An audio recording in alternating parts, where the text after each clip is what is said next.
What up, what up, what up, Wheatfield? How y'all doing? This your girl Auntie coming in with another random topic of talk. Yes, we sitting up here talking about the MCU Marvel Universe conversation with Peter Parker. I think is No Way Home or something like that, the last one, where he went to Doctor Strange and asked Doctor Strange to do the spell so that him and his friends could get into college or whatever it is.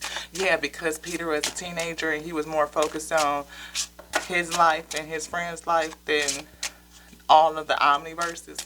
But seeing as that Doctor Strange is the Sorcerer Supreme, I believe in that one.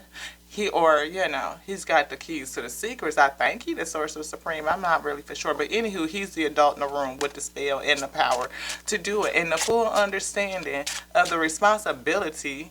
With great power comes great responsibility, right? Yeah, the responsibility to keep the omniverse safe and keep the secrets of Tajma, whatever, safe. But here comes Peter being a whole kid, a teenager, being emotional about his situation and everything that's done happened, not understanding what's really going on, trying to work this stuff out. Not to give Peter a pass, because Peter is pretty brilliant, but he's also young and immature and have a very limited eyesight. He didn't experience some pretty traumatic stuff at this point, and the kid don't know what the hell is going. He just want to have some sort of a semblance of a normal life.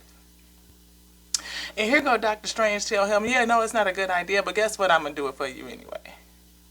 Isn't Doctor Strange more responsible than Peter at this point? I would think that Doctor Strange is more responsible. That's where I put the responsibility at with Doctor Strange. You shouldn't have did that, bruh. You should have set Peter down somewhere and had a man-to-man with the young boy. You know, if Uncle Ben done passed, he done seen Tony die. His friends is afflicted. He don't know what to do with all his power. He trying to be an Avenger, but he really not. You know, he got all this other stuff going on. You know, Peter was a hot mess. He needed a mentor. He needed someone to guide him. And with Doctor Strange being the adult, Strange was definitely responsible for making sure that young man got off in the right way. So, I'm having this whole conversation here on YouTube and a thread about this here thing. And it's this guy, I think his name is One Punch Man 504, 405, or 490, whatever the case may be. Anywho, he says that Peter is a responsible party more than Doctor Strange. And I'm thinking, like, how? Why would you blame the kid? Like, that doesn't make any sense. So it got me to thinking about, why would this grown man want to blame the child? So we had a little conversation, and I'm giving him little things that make sense. Like, I think they make sense. It's just logical. Why would you blame the child who has limited experience versus you being the adult with the power to do it, the spell to get it done, all of that? Peter couldn't have did nothing if Strange didn't allow him to do it and actually participate in doing it. It's not like Peter, webbed him up and made him do it. No. Doctor Strange participated willingly against his own better judgment, knowing better.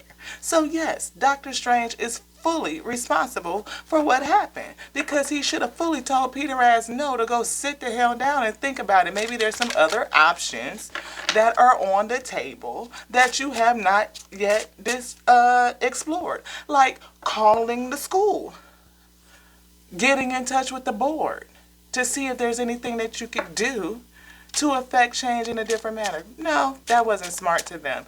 It was, let's just go ahead and listen to the kid. Sure. So Brug comes back in the conversation thread and says, if a 4-year-old was running around throwing knives, you wouldn't say that, wouldn't you think that 4-year-old was problematic?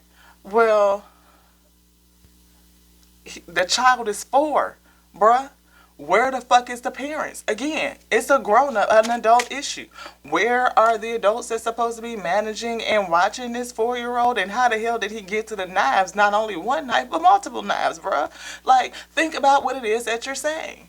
Instead of just coming to the conclusion that, yeah, we shouldn't blame the child, that the adult in the room should have exercised some adult type shit, like some man type shit, and say, no, young wheat, sit down, let me holler at you one time, or however y'all guys do it. I don't know guy talk, I'm not a man. I'm just saying, I could imagine somebody be like, hey, yo, young wheat, come over here, sit down, let me holler. No, come here, let me holler at you. It took two older Peters at the end of the damn movie, once everything is fucked up, to tell Peter that he shouldn't do, young Peter, that he shouldn't be doing what he's doing because it's going to have long-lasting ramifications on his life. And guess what? Young Peter didn't get it until you brought it back personally to his life. He didn't get the fact that he was getting ready to kill omniverses of people, other folks outside of himself. No, he's young and immature and egocentric, which is why he needed an older person to give him guidance. But who was there? Doctor Strange, who happens to be old and immature and egocentric.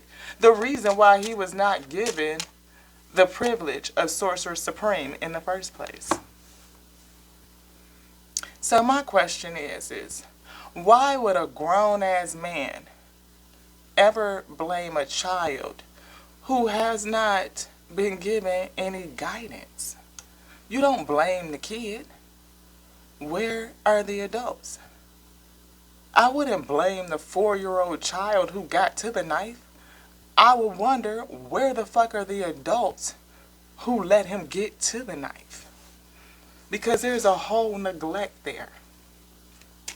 Nobody could look at Peter and the fact that this young man had been endowed with powers that he didn't understand, that he figured out on his own, faced with many adversaries which were all adults, and then get mad and say, well, he chose to follow the wrong people. Well, how would he have gotten the experience to discern?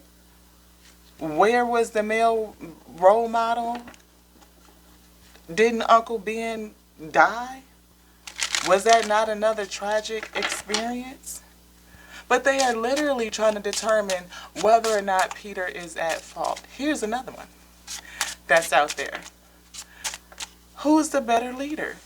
Tony Stark, Cap, Thor, or T'Challa? I bet you guys can guess who's on the bottom of that rank. But let's run through them. Cap. Come on now. This dude is straight vigilante, doing everything that he wants to do his own way, despite being a so-called patriot that actually defended a sleeper agent who's a freaking murderer on numerous counts. Killed Tony Stark's parents and T'Challa's father. Tony Stark's a known weapons dealer. Come on now. How many enemies and villains did he create in MCU before he turned a leaf and went the other way because he was traumatized by the works of his own hands? Oh, let's go to Thor. Thor did not just defend or go after and kill Gore in Love and Thunder. The one who was trying to get rid of all of the false gods who refused to help any of their devotees or followers. Why would you not want him to get rid of all the false gods, but instead convinced him to bring his daughter back into a murderous plane where he went ahead and turned her into a murdering warmonger? And then we have T'Challa, who was raised to be a king in a kingdom, saw his father get murdered, and went to go seek justice, albeit vigilante justice. Yes, should have been trying to get Bucky back into the, justice system or whatever to stand trial. But he was groomed to be a leader, to be a king. He did everything he could to make a just and righteous and ethical decision. But yet, the world does not see him as the best leader. Who did they choose? Cap. I wonder why. To the next now. Just the things that make you go, Which girl I T on Tears Me Twirl Show? Big call is here. And not Shay. Mwah.